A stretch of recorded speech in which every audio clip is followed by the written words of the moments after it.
A Ressurreição, capítulo 43 do livro As Três Montanhas. É inquestionável que para Richard Wagner, como para todos os países cristãos em geral, o Graal é a taça sagrada em que o Senhor de perfeição bebera em sua última ceia, a divina taça que recebera o seu sangue real, vertido da cruz no Monte das Caveiras e recolhida devotamente pelo senador romano José de Arimateia. O grande cálice foi possuído pelo patriarca Abraão. Melquisedeque, o gênio planetário do nosso mundo, transportou com infinito amor do país de Semiramis à terra de Canaã, quando iniciou algumas fundações no lugar em que, mais tarde, estaria Jerusalém, a cidade querida dos profetas. Utilizou-o sabiamente quando celebrou o sacrifício em que ofereceu o pão e o vinho da transubstanciação na presença de Abraão e o deixou com este mestre. Também esteve este vaso santo na arca de Noé. Foi-nos dito que esta taça venerada foi levada também à terra sagrada dos faraós, ao país ensolarado de Quém, e que Moisés, o chefe dos mistérios judeus, o grande hierofante iluminado, a possuiu. Antiguíssimas tradições milenares que se perderam na noite aterradora de todas as idades dizem que este vaso mágico era feito de uma matéria singular, compacta como a de um sino, e não parecia ter sido trabalhada como os metais. Ao contrário, parecia produto de uma espécie de vegetação. O Santo Graal é o cálice milagroso da suprema bebida, o vaso onde está contido o maná que alimentava os israelitas no deserto, o Ione, o útero do eterno feminino. Nessa taça de delícias está contido o vinho delicioso da espiritualidade transcendente, a conquista do Ultra Mare Vitae, ou mundo superliminal e ultraterrestre.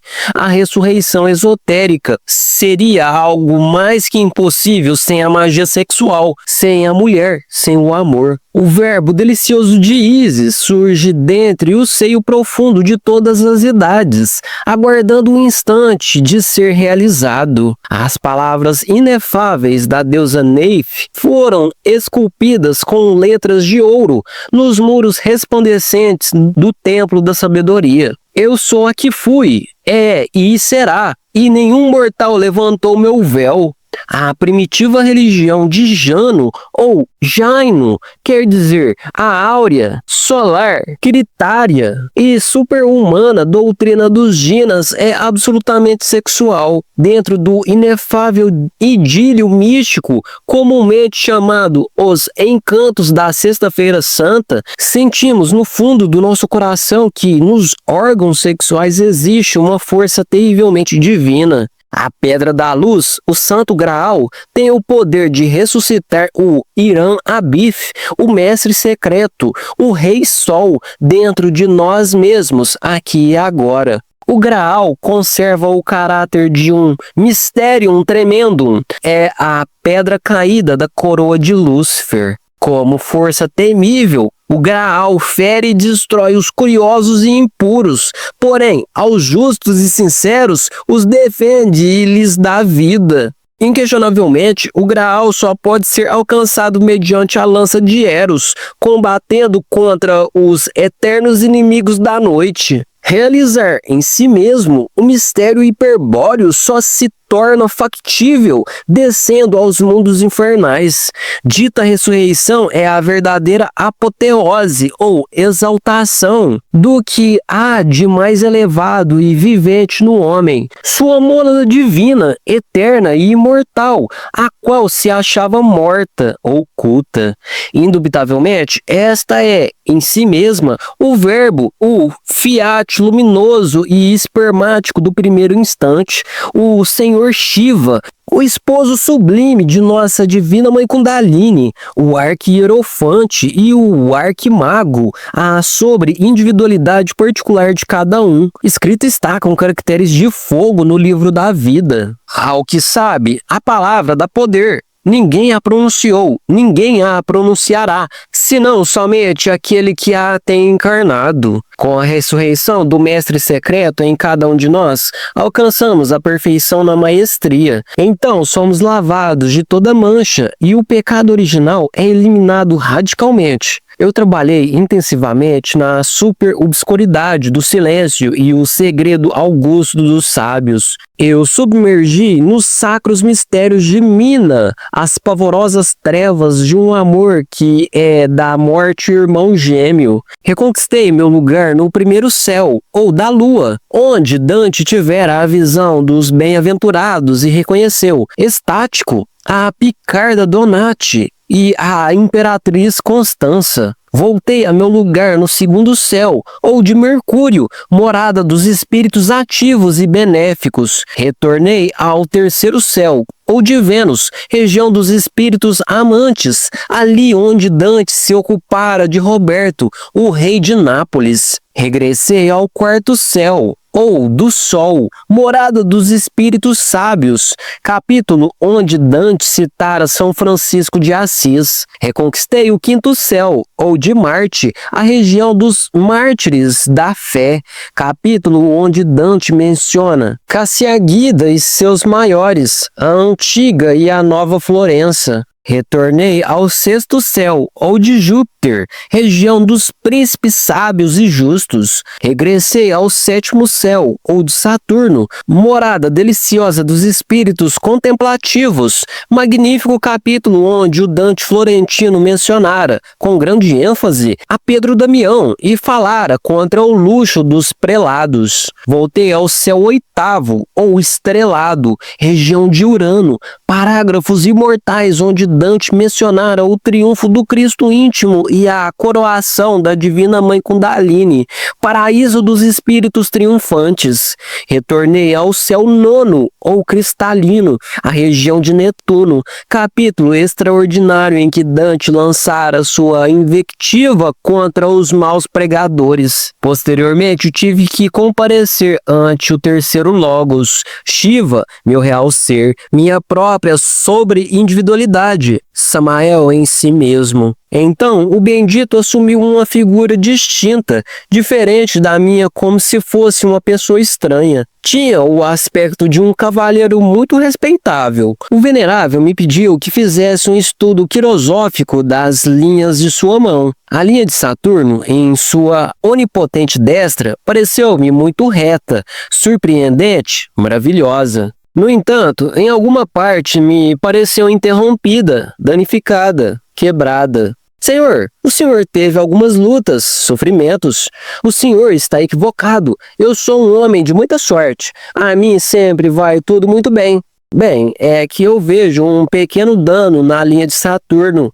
Meça o senhor bem essa linha. Em que idade vê esse dano? Senhor, entre a idade dos 53 e os 61, tiveste uma época dura. Ah, isso é no princípio. Porém, depois, que tal? 8 anos passam muito rápido e logo, o triunfo que te aguarda. Concluído o estudo, o venerável pôs-se de pé e disse: a mim me agradam esses estudos quirosóficos, porém, esporadicamente. A minha esposa, Devi Kundalini, também lhe agradam e prontamente vou trazê-la.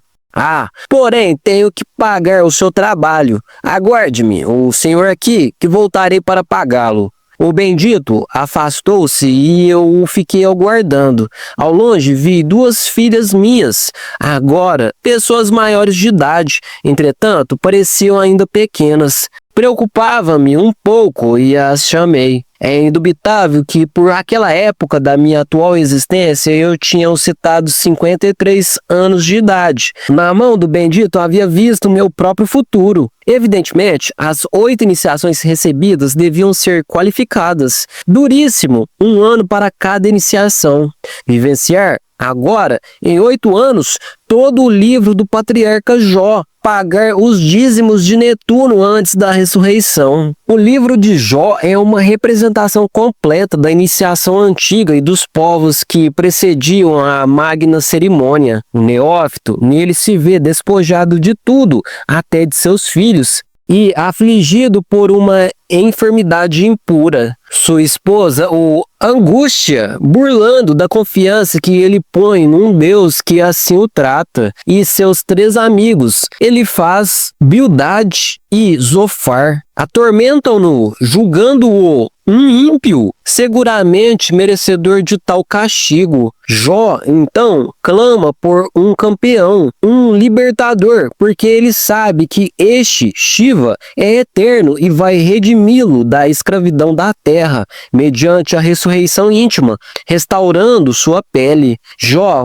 por permissão divina, vê-se atormentado, despojado, enfermo sob a cruel ação desses seres malignos que Aristófanes chamou de as negras aves, São Paulo, as cruéis potestades do ar, a igreja, os demônios, a teosofia e a cabala, os elementários, etc, etc, etc. Entretanto, como Jó é justo e entoa o tema de sua própria justificação frente a tais rigores do destino, vence, por fim, como o sagrado it de sua crucificação na chaga carne. E Jeová, o Iod-Revé interno de cada qual, permite que a ele se cheguem os anjos curadores, ou ginas, cujo clássico caudilho em outros livros, como o de Tobias, é o arcanjo Rafael.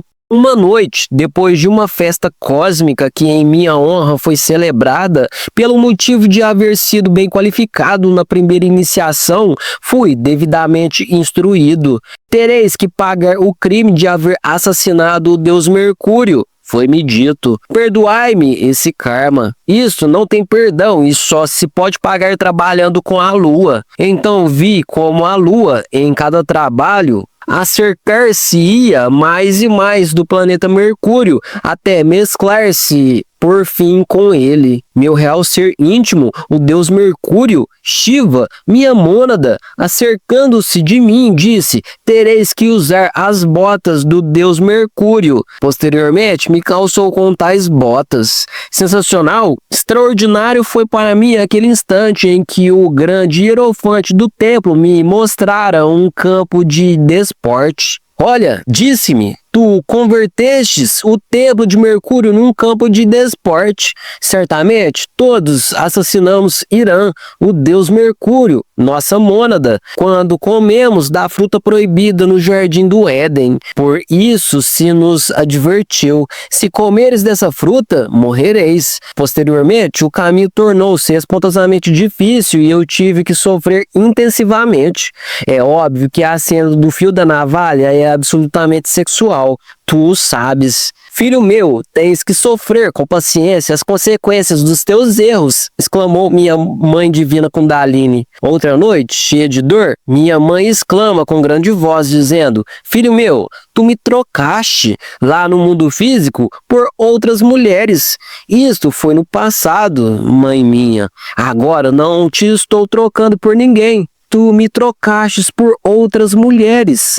Passado é passado, o que interessa é o presente. Eu vivo de instante a instante, faço mal em discutir contigo. Passado, presente ou futuro, tu és o mesmo. Tens razão, mãe minha. Como negar, pois, que havia convertido o templo de Mercúrio num campo de desporte? E sucedeu que, tendo ido de férias ao porto de Acapulco, nas costas do Pacífico, México, tive que ser instruído sobre a estigmatização do corpo astral. Fora do corpo físico, um monge santo, um ermitão, tratou de atravessar as palmas das minhas mãos com o propósito de me estigmatizar. Nos instantes em que aquele cenobita golpeava o cravo para perfurar minhas mãos, saltavam raios divinos. Nesses momentos, orei a meu pai, que está em secreto, solicitando-lhe ajuda.